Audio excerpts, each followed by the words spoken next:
Hello, नमस्कार, जय श्री कृष्णा, राधे राधे। आप सभी का स्वागत है शिक्षा गुरु के डिजिटल मंच पर और मैं आपका दोस्त स्वरूप शर्मा एक बार फिर से हाजिर हूँ एक नई न्यूज, एक नई अपडेट लेकर। जी हाँ साथियों, जैसा कि आप सभी को पता है कि पीटीटी 2025 का है वो आज रिजल्ट जारी हो चुका है ना।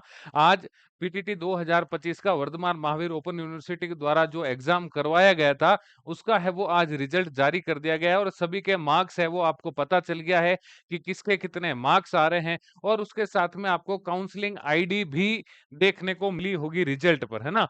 जहां आपने जब रिजल्ट देखा होगा तो वहां पर आपके मार्क्स भी आए हैं और उसके साथ साथ में आपको काउंसलिंग आईडी भी देखने को मिली है।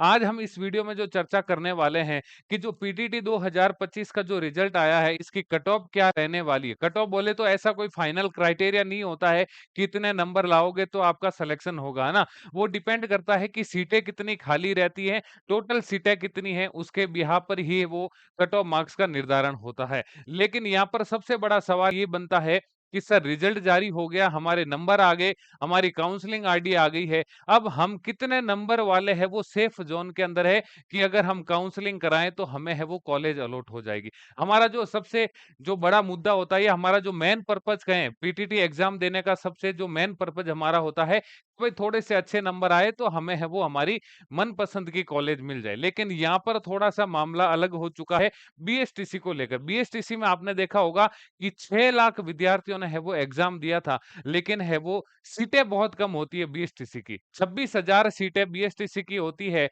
और हर साल 6 लाख, साढ़े 5 लाख, 6 लाख कैंडिडेट है वो एग्ज़ाम देते हैं।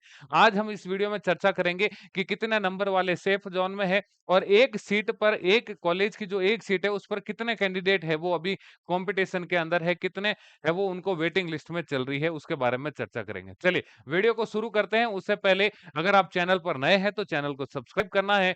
वीडियो अगर आपको अच्छा लगे तो वीडियो के एंड में आपको लाइक भी करना है और अपनी प्रतिक्रिया कमेंट के माध्यम से भी बतानी है। चलिए शुरू करते हैं।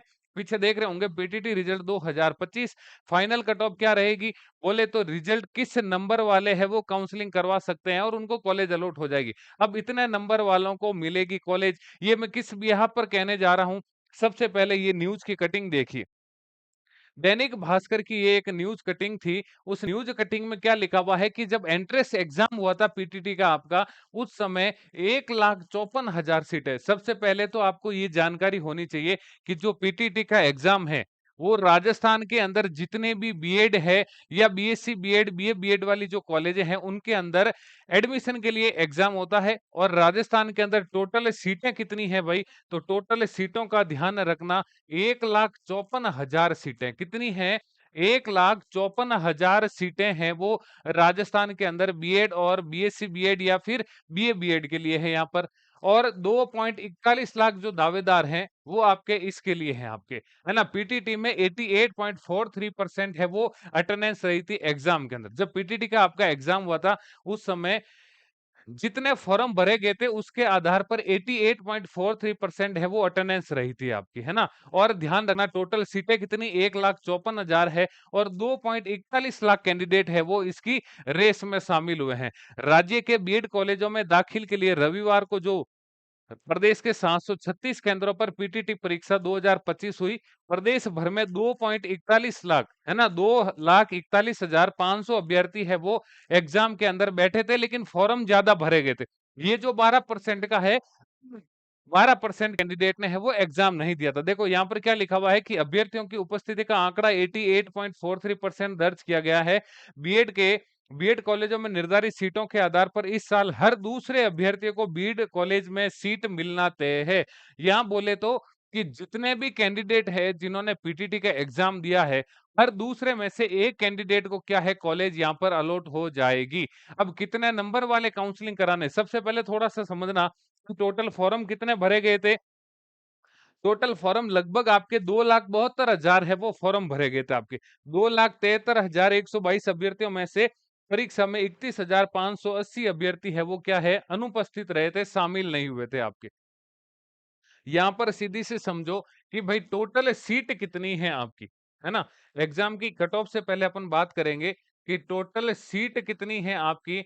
आप बोलोगे सर टोटल सीट तो अभी पता चल गया कि 1,54,000 है। कितनी है? 1.54 लाख है वो टोटल सीटें हैं। कैंडिडेट कितने हैं उस कैंडिडेट कितने हैं तो आप देखोगे कैंडिडेट है वो आपके 1.42 लाख के कैंडिडेट है। कितने हैं आपके, देखो टोटल कैंडिडेट सीटें कितनी है, 1 लाख, सॉरी 2,41,000, यहाँ पर 1,41,000 नहीं है आपकी, 2,41,000 कैंडिडेट है वो, 2,42,000 कैंडिडेट है वो इसकी रेस में शामिल है। यहाँ पर टोटल आपकी 1.54 लाख सीटें हैं और कैंडिडेट आप कितने हो, 2.42 लाख कैंडिडेट है। इसका मतलब ये हुआ है कि प्रत्येक जो दो कैंडिडेट है उसमें से एक को क्या है, कॉलेज मिल जाएगी आपके, है ना। प्रत्येक दो में से एक कैंडिडेट को यहाँ पर कॉलेज मिल जाएगी। इसका मतलब कट ऑफ मार्क्स है वो आपके बहुत कम रहने वाले हैं। आपके कितने कम रहने वाले हैं, आप देखोगे कि सर पेपर है वो 600 अंक का पेपर था। कितने अंक का पेपर था, 600 अंक का पेपर था। और अगर किसी के नंबर देखो, यहाँ पर जो पीटीटी का एग्जाम हुआ था वो 2 साल वाले के लिए भी हुआ था और 4 साल, एक तो 2 वर्षीय बीएड होती है ना, एक तो 2 वर्षीय बीएड और एक 4 वर्षीय भी थी आपकी, क्या थी आपकी, 4 वर्षीय बीए या फिर बीएससी बीएड थी आपकी, है ना। एक तो 2 वर्षीय बीएड होती है और एक 4 वर्षीय जो बीए या बीएससी बीएड होती है, उसके लिए एग्जाम हुआ था आपके।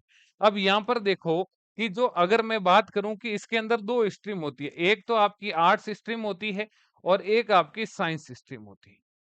इसमें भी सेम है, बीए जो आर्ट्स वाले हैं और साइंस वाले यहाँ पर अलग है, जो बीएससी करेंगे आपके यहाँ पर। ठीक है, देखो ध्यान रखना किसी भी कॉलेज के अंदर जो भी कोई बीएड की कॉलेज है उसके अंदर अगर फर्स्ट ईयर की 20-100 सीटें हैं तो उसमें से आपके 70% जो सीटें होती है वो आर्ट्स स्ट्रीम की होती है और 30% जो सीटें होती है वो साइंस स्ट्रीम की होती है। मतलब कुल मिलाकर ये चीज है कि साइंस स्ट्रीम की सीटें हैं वो बहुत कम होती है मुकाबले आर्ट्स स्ट्रीम के। आर्ट्स स्ट्रीम की सीटें ज्यादा है, लेकिन अगर हम यहाँ पर कट ऑफ की बात करेंगे तो भाई अगर आर्ट्स की सीटें ज्यादा है, 2 वर्षीय जो बीएड कर रहा है और अगर कोई किसी का सब्जेक्ट आर्ट्स से है तो अगर उसके नंबर 270 प्लस बन रहे हैं, 270 प्लस नंबर अगर किसी के बन रहे हैं तो वहां पर वो पूरे के पूरे चांस है कि उसको कॉलेज मिल जाएगा। पास वाली कॉलेज नहीं मिले, हो सकता है थोड़ी दूर कॉलेज मिल जाए, लेकिन 99% संभावना ये बनती है कि आपको वहां पर कॉलेज अलॉट हो जाएगी। बात करूं साइंस की, तो साइंस वाले भाई लगभग लगभग 300 नंबर, है ना, साइंस वाले लगभग लगभग 300 नंबर अगर आपके बन रहे हैं तो आपको कॉलेज अलॉट होने के पूरे चांस है। अगर हम बात करें 4 वर्षीय, तो 4 वर्षीयों का भी मान लो भाई 280, और यहाँ पर भी सेम कंडीशन रहने वाली है क्योंकि साइंस स्ट्रीम की सीटें क्या है आपकी, कम है मुकाबले आर्ट्स स्ट्रीम की। यहाँ पर एक बात ध्यान रखना, ये जो मैंने नंबर बताया ना ये काउंसलिंग के लिए नंबर है। आपको जो काउंसलिंग करवानी पड़ेगी, 3,000 रुपए जो फीस है वो जमा करवा के आपको जो काउंसलिंग करवानी है, वो आपको इतने नंबर अगर कम से कम आपके बन रहे हैं तो आराम से आप इजीली काउंसलिंग करवाइए।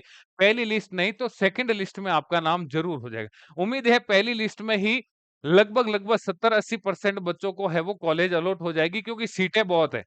कुछ कैंडिडेट ऐसे होंगे जिन्होंने बीएसटीसी के लिए भी अप्लाई किया था और बीएड के लिए भी अप्लाई किया था। कुछ बच्चे बीएसटीसी में अगर अच्छी कॉलेज मिल गई तो बीएसटीसी करेंगे।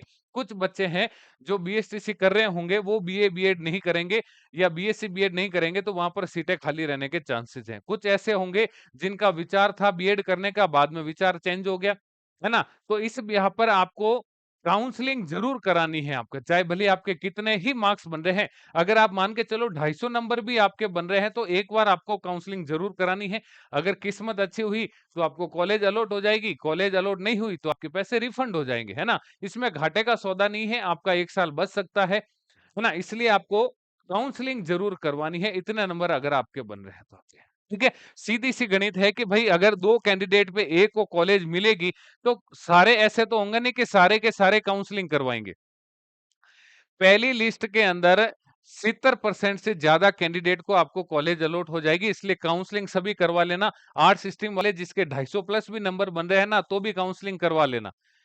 3,000 के पीछे मत रोना कि काउंसलिंग करवाऊंगा और क्या पता तो नहीं मिलेगी, तो नहीं मिलेगी, आपका पैसा वैसे भी रिफंड हो जाएगा। नहीं कराओगे तो इससे अच्छा है आप करवा लो काउंसलिंग, है ना। ठीक है, चीजें समझ में आ गई आपको कि भाई अगर आपके इतने नंबर बन रहे हैं, काउंसलिंग जरूर करवा लेना आप। ठीक है? उम्मीद करता हूँ जानकारी आपको समझ में आ गई। फिर भी अगर आपके कोई डाउट है या आपके मन के अंदर कोई प्रश्न घूम रहा है, जो यहाँ पर समाधान उसका नहीं हुआ है, तो कमेंट बॉक्स में ज़रूर कर देना कि सर मेरी ये समस्या है या वो समस्या है। मैं कोशिश करूँगा कि प्रत्येक का उत्तर ज़रूर समय पर दे पाऊँ आपको, ठीक है?